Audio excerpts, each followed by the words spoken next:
SSC ২৬ batch মাত্র ২০টি অঙ্ক করেই কিন্তু তুমি পেতে পারো উচ্চতর গণিতে ৯০+ নাম্বার। সেটা কিভাবে? এটা খুবই সহজভাবে পাওয়া যায়।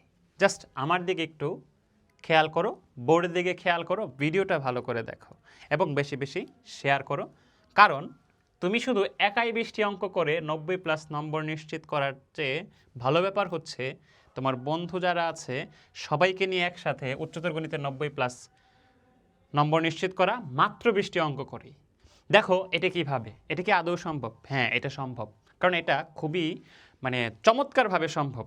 এটা চমৎকার একটা অ্যানালাইসিসের মাধ্যমে উপস্থাপন করা হচ্ছে তোমাদের সামনে যে কিভাবে মাত্র ২০টি অঙ্ক করেই এসএসসিতে ৯০+ নাম্বার নিশ্চিত করতে পারবে। হ্যাঁ, একটা কথা আছে, এখানে যে ২০টি অঙ্কের কথা বলা আছে সেই ২০টি অঙ্ক অবশ্যই তোমাকে ভালো মতো বুঝতে হবে এবং এই অঙ্কর মতো করে যদি অন্যান্য অঙ্কগুলো আসে বা ধরো যে আমি যদি বলি এখন তোমাকে অঙ্ক যদি আমি দেওয়া শুরু করি, তুমি অঙ্ক মুখস্থ করলা, ২০টি অঙ্ক করলে ৯০+ পেয়ে যাবো, তাহলে এই ২০টি অঙ্ক তুমি মুখস্থ করে ফেললা। সেক্ষেত্রে দেখা যাবে যে আর ব্যাপারটা কেমন হলো।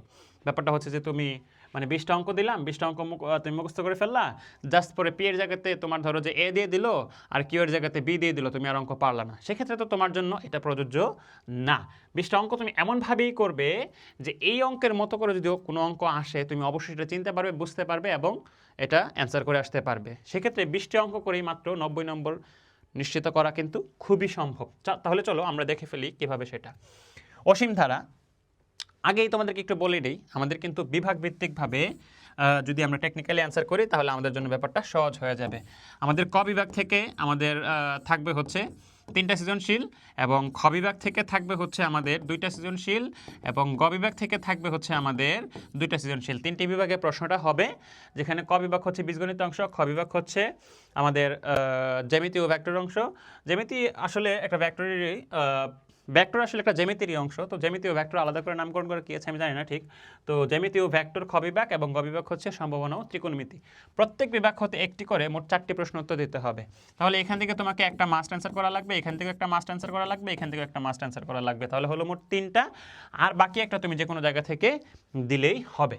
তাহলে প্রথমেই তোমাকে বুঝতে হবে যে বিভাগ ভিত্তিকভাবে কোন কোন অধ্যায়গুলো চুজ করলে এবং কিভাবে করলে পরে খুব ইজিলি আমি A+টা পাবো। তো সেক্ষেত্রে তারই ধারাবাহিকতায় আমি যে অধ্যায়গুলো চুজ করেছি এবং যে অঙ্কগুলো চুজ করেছি সেগুলো যদি ভালো মতো বুঝে বুঝে করতে পারো তাহলে কিন্তু 20টি অঙ্ক করেই তুমি তোমার এসএসসি পরীক্ষাতে 90 নম্বর নিশ্চিত করতে পারবে। একটু দেখে নাও, অসীম ধারা সপ্তম অধ্যায়, যেটা আমাদের কিসের অংশ? বীজগণিতের অংশ, বীজগণিত পার্টের অংশ বা বীজগণিত বিভাগের অংশ। এখান থেকে তুমি যদি উদাহরণ 4 করো, এখন তুমি উদাহরণ 4 করলে উদাহরণ 4-এর যে টাইপটা, যেইভাবে এই অঙ্কগুলোকে টাইপ ভিত্তিকভাবে করা হয় বা যেইভাবে সলভ করা হয়, যে পলিসি বা যেই সিস্টেম বা যেই মেথড অবলম্বন করে করা হয় সেই মেথডটাই তুমি বুঝলে না, জাস্ট অঙ্কটা মুখস্থ করে ফেললে, সেক্ষেত্রে তোমার জায়গাতে তোমাকে কি বলবো আমি, আসলে তুমি দেখবে যে পরীক্ষাতে ধরো যে 1.03 পূর্ণপণিক, এটাকে মূলদীয় ভগ্নাংশে প্রকাশ, ধরো যে উদাহরণ 4-এ আছে, তোমাকে যদি দেয় 2.22 পূর্ণপণিক, ঠিক আছে, তো তাহলে তুমি এটা পারবে না। কেন পারবে? কারণ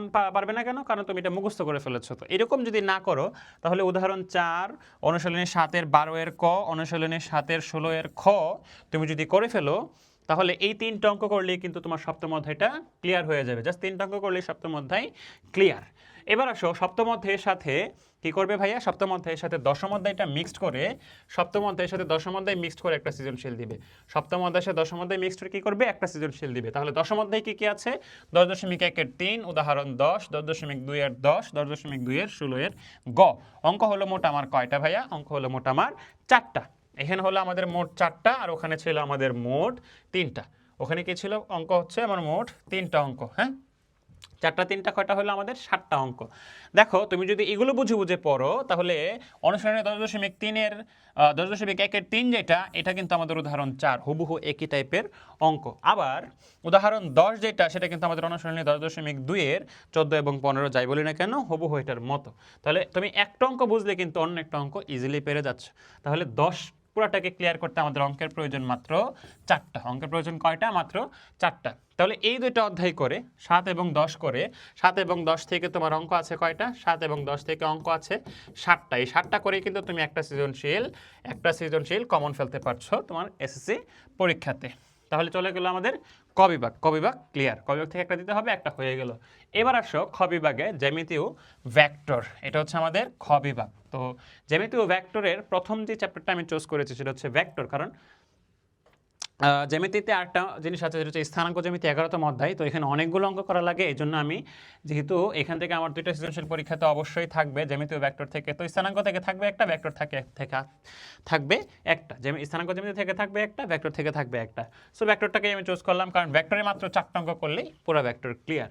এই সেই 4টা অঙ্ক কি, উদাহরণ 3, 12-13, অনুশীলনী 12-13, অনুশীলনী 12-14, অনুশীলনী 12-16 খ, এই 4টা অঙ্ক করলেই কিন্তু তোমার শেষ।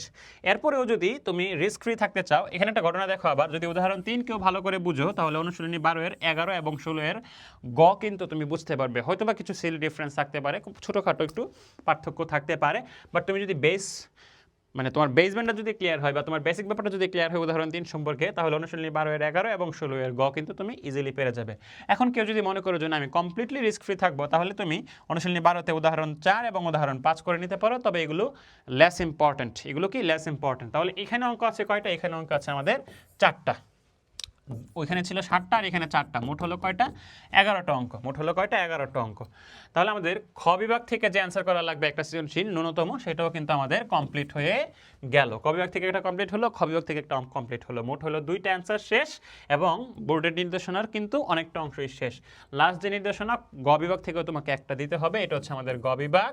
চলো আমরা একটু দেখি গ বিভাগ থেকে কোনটা দিব। গ বিভাগ থেকে প্রথমেই আমরা ত্রিকোণমিতিকে সিলেক্ট করবো, কারণ ত্রিকোণমিতিতে মাত্র 5টা অঙ্ক করলেই পেয়ে যাচ্ছে একটা সৃজনশীল কমন। মাত্র 5টা অঙ্ক করেই পেয়ে যাচ্ছে একটা সৃজনশীল কমন। উদাহরণ 25 করলে অনুশীলনী 8.8-এর চ পারবে, 29 উদাহরণ 29-এর খ, 8.3-এর 11, 8.3-এর 12-এর যে কোনো একটি করবা, জাস্ট বুঝে বুঝে কর, বুঝে বুঝে করো। আমি আবারও বলছি, তুমি যদি অঙ্ক মুখস্থ করে ফেলো আর পরবর্তীতে বলো যে ভাইয়া কমন পড়ে নি তোমার সাজেশন থেকে, তাহলে এটা কিন্তু হবে একটা মিথ্যা অপবাদ। কেন মিথ্যা অপবাদ হবে? কারণ তোমাকে বলা হচ্ছে যে 8.3-এর 12-এর অঙ্কগুলো যে টাইপের বা যেই মেথডে সলভ করা হচ্ছে সেটা তুমি বোঝার চেষ্টা করো। সেখান থেকে তুমি একটাও যদি বুঝতে পারো, তুমি কিন্তু এগুলো কমন পেয়ে যাবে পরীক্ষাতে। 8.3-এর 13-এর একটি পেয়ে যাবে তুমি, ঠিক আছে? তাহলে মোট 5টি অঙ্ক করেই তুমি পেয়ে যাচ্ছ একটা সৃজনশীল। কয়টা সৃজনশীল ভাইয়া? মোট 5টি অঙ্ক করেই পেয়ে যাচ্ছ একটি সৃজনশীল। চলো দেখি সম্ভাবনাতে কি বলা হচ্ছে। সম্ভাবনাতে অঙ্ক আছে, এখানে হচ্ছে 3টা আছে।